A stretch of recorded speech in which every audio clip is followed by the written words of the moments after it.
Okay, Assalamualaikum warahmatullahi wabarakatuh. Okay, apa khabar semua? Selamat pagi. Semoga hari ini ceria-ceria semuanya. Okay, hari ini cikgu akan sambung pembelajaran kita. Okay, semalam cikgu mengajar tentang jenis-jenis najis. Okay, kalau murid-murid ingat, ada 3 jenis najis. Okey, najis muhaffafah, najis mutawasita dan najis mughallazah. Diharap murid-murid sudah memahami. Okey, apa dia najis muhaffafah? Okey, cikgu ingatkan sekali lagi, najis muhaffafah ialah najis air kencing bayi lelaki yang berumur kurang daripada 2 tahun dan minum air susu ibunya sahaja. Okey, apa dia najis mutawasitah? Mutawasitah ialah najis yang sederhana seperti air kencing, nanah, darah, bangkai dan lain-lain. Okey, dan akhir sekali najis mughallazah iaitu anjing dan babi serta yang berkaitan dengannya. Okey. Hari ini cikgu sambung bagaimana cara untuk mencuci najis-najis tersebut. Okey, dan apa dia hikmahnya bersuci daripada najis. Okey, murid-murid, yang pertama kita pergi kepada najis muhaffafah iaitu najis air kencing bayi. Okey, bagaimana cara mencucikannya? Okey. Yang pertama, kita lap najis dengan kain kering. Kita lap dulu. Kemudian, kita renjis air mutlak pada tempat yang terkena najis. Ada berapa jenis air mutlak? Ada 7 jenis kalau murid-murid ingat. Okey, contoh air mutlak, awak boleh renjis dengan air paip. Kalau sekarang ni kita memang menggunakan air paip. Okey, seterusnya bila kita dah renjis, apa yang perlu kita buat? Okey, kita lap hingga kering. Okey, itu dia najis muhaffafah ataupun kita panggil najis ringan. Okey, macam mana nak buat? Cikgu ulang sekali lagi. Kita lap dulu air kencing tersebut, kemudian kita renjis, kemudian kita lap lagi sekali sehingga kering. Okey. Seterusnya kita pergi kepada najis mutawasitah. Okey, bagaimana pula kita nak membersihkan najis mutawasitah? Okey, yang pertama kita buang dulu Kita buang dulu najis tersebut. Contohnya nanah ke, tahi ke, kita bersihkan dulu, kita buang dulu. Okey, kemudian kita basuh tempat yang terkena najis dengan mengalirkan air.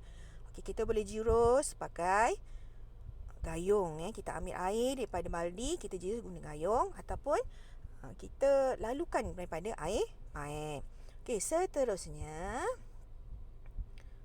setelah kita basuh, kita kena pastikan tempat tersebut atau benda yang terkena dengan najis tersebut suci daripada warna, bau dan rasa. Kalau masih ada bau, kita cuci lagi sekali. Okey, itu dia najis mutawasitah. Okey, seterusnya. Okey, yang ketiga.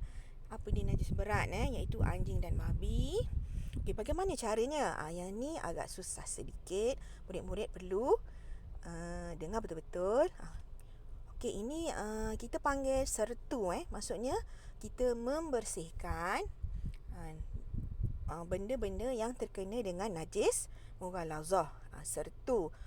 Samak itu lain. Nanti cikgu terangkan apa dia sertu, apa dia samak.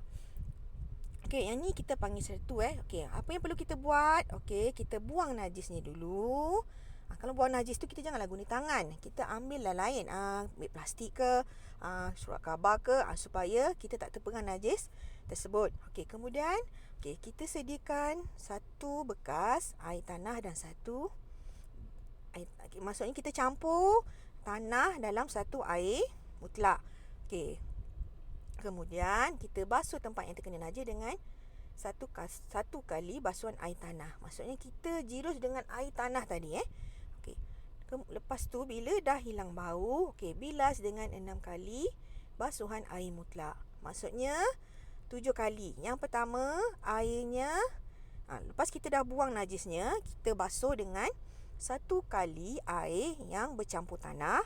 Kemudian, kalau kita dah pasti hilang dah bau semua, okey, kita bilas dengan 6 air mutlak, air biasa. Maksudnya semuanya berapa kali?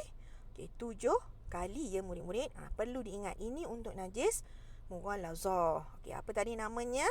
Namanya sertu. Okey.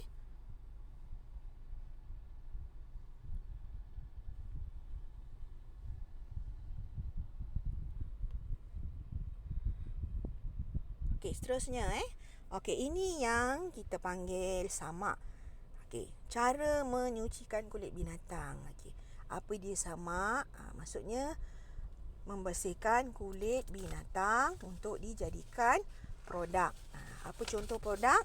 Contohnya beg kulit. Ini terkecuali kulit babi dan kulit anjing. Samak ni adalah untuk kulit binatang. Okey, sebelum dibuat produk, dia perlu disamak terlebih dahulu. Okey, bagaimana caranya?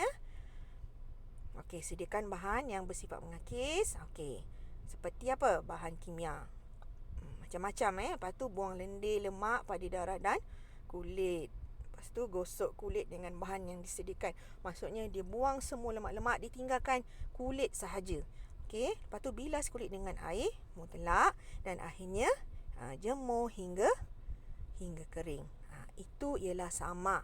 Jadi cikgu nak ingatkan murid-murid jangan keliru sertu dan samak.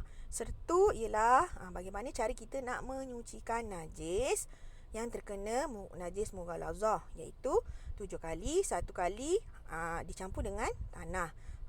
Okey, 6 kali dengan air mutlak yang biasa.